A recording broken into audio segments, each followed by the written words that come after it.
in terms of BRICS countries trying to overtake the dollar? Well, gold is a currency. It's traded as a currency. Its price is reported with currency market values. It was the world reserve currency at one point. I suspect it's going to be the world reserve currency again if people want an alternative to the dollar, because gold is the only potential alternative world reserve currency, because it's the only potential neutral currency. No one country issues gold and can control its issuance. People don't want the Chinese yuan to be the world currency for political reasons. The euro is unsuitable because the European Union itself is so unstable. The British pound was the world reserve currency for many decades years ago, but Britain's economy is too small to support it. Gold really seems to be the only potential alternative world reserve currency, but it is a currency. People say, oh, there's not enough of it to support international trade, but that's a false analysis.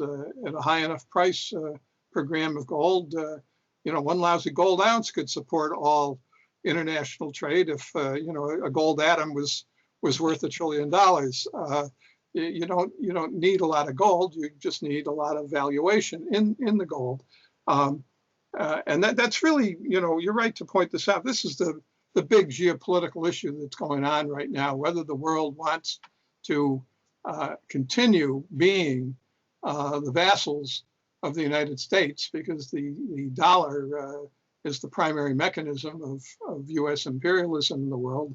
Any country that is locked into the dollar system, that maintains dollars as its primary foreign exchange resources, is pretty much a tool of the United States. Other countries have realized this. That's why the European Union started the euro. It wanted a currency that it was able to control itself. That's why Russia and China have been buying so much gold lately. There's people who want to get out of the dollar system. Now,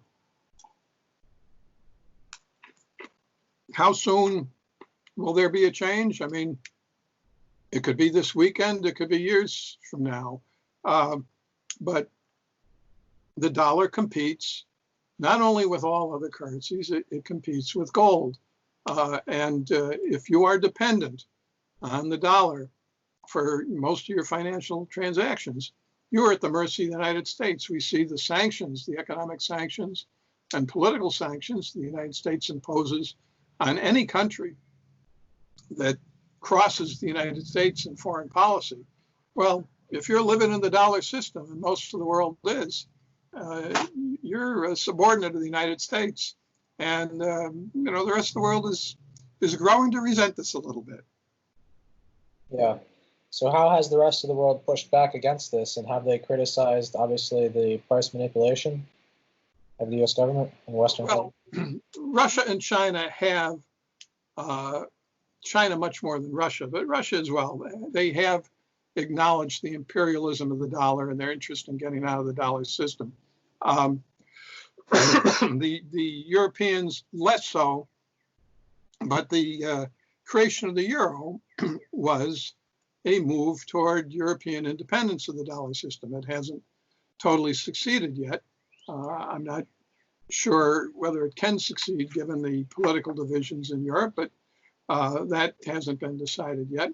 But the euro is a very much a move away from the dollar by American allies.